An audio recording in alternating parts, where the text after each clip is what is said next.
तो देखो अपने पास जो ब्लैक बॉडी है ये 100% एब्जॉर्प्शन पर और 100% एमिशन पे काम करती है, ठीक है।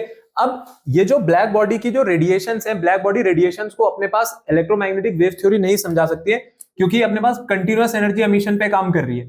मैं आपको एक एग्जांपल देता हूं, ठीक है। पहले एक एग्जांपल लेकर के चलते हैं, उसके बाद आएंगे ब्लैक बॉडी रेडिएशंस पे। सोचो मेरे पास एक आयरन बार है, मैं किसी आयरन बार को हीट कर रहा हूं, तो मैं यहां पर एक एग्जांपल ले रहा हूं हीटिंग ऑफ आयरन बार का। मुझे बताओ कि जब हम लोग आयरन बार को हीट करते हैं, जब लोहे को गर्म किया जाता है, तो सबसे पहले आपको कौन सा कलर वहां पर दिखाई देता है?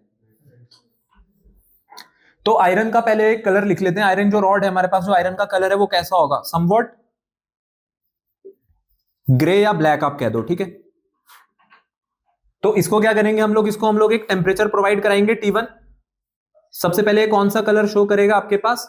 रेड, ठीक है। रेड हॉट हो जाएगा आयरन। फिर उसके बाद जब इसको थोड़ा टेम्परेचर और दिया जाएगा, तो उसके बाद कौन सा कलर ये अपने पास शो करेगा? यहां पर ये ऑरेंज या फिर येलो कलर ये शो करता था। और अगर मैं इसको और फर्दर हीटिंग करूं, तो फर्दर हीटिंग पर ये आपके पास अब लास्ट में जो कलर शो करेगा वो होता है व्हाइट कलर। एक व्हाइट कलर का ग्लो दिखेगा, और व्हाइट कलर के ग्लो के बाद भी अगर मैं ना रुकूं और हीट करता रहूं, तो फाइनली ये ब्लू कलर के साथ ग्लो करके खत्म हो जाएगा। ये होता है अपने पास आयरन का हीटिंग प्रोसेस मल्टीपल टेम्परेचर पे। जहां पर मैं टेम्परेचर की बात करूं तो T1, T2 और T3 से लेकर के T4, इसमें मैं जैसे जैसे T1 से T4 की तरफ जा रहा हूं, अपने पास जो टेम्परेचर है वो बढ़ता चला जा रहा है, ठीक है। अब यहां पे देखो, अगर मैं इसकी बात करूं, जो अपने पास कंटिन्यूअस एनर्जी एमिशन है, अगर मैं यहां पर कंटिन्यूअस एनर्जी एमिशन का प्रिंसिपल इस पे लगाऊं, तो क्या होना चाहिए था? जो यहां से एनर्जी रेडिएट हो रही है आपके पास, अगर वो कंटिन्यूअसली रेडिएट होती रहेगी, तो ये फाइनली जब ब्लू कलर की लाइट ग्लो कर रहे हैं ना, मैं इस पे और एनर्जी दूं, मैं इसके भी तो बियॉन्ड जा सकता हूं। पर कह रहे हैं कि ब्लू के बाद ना, जब आप ब्लू कलर तक पहुंच जाओगे, ब्लू के बाद आप इसे कितना भी हीट कर लो, ये ब्लू के बाद कोई कलर नहीं शो करेगा।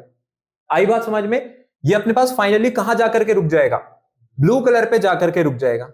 अब देखो एक चीज मैं आपको बताता हूं, उसको जरा ध्यान से समझना। आप लोगों ने इलेक्ट्रोमैग्नेटिक स्पेक्ट्रम के बारे में तो सुना होगा, ठीक है। सबसे पहले हमारे पास कौन सी रेज आती है इस स्पेक्ट्रम में? कॉस्मिक, फिर गामा होती है, फिर उसके बाद एक्स रेज होती है, फिर क्या आता है? अल्ट्रावायलेट होती है, यूवी। और इसके बाद कौन सा रीजन पड़ता है हमारे पास? विजिबल रीजन पड़ता है, ठीक है। यहां पर हमारे पास विजिबल रीजन पड़ा करता था। अब ये जो विजिबल रीजन है, विजिबल रीजन का जो स्पेक्ट्रम है वो हम लोगों को विजिबल होता है। ये जो विजिबल रीजन है ना, इसका कलर स्पेक्ट्रम तो आपको विजिबल होगा ना, ठीक है। जहां पे कलर कहां से कहां तक वेरी करते थे, इधर कौन सा कलर बैंड पड़ता है मेरे पास? ब्लू। और ब्लू से लेकर के कहां तक जाता है अपने पास?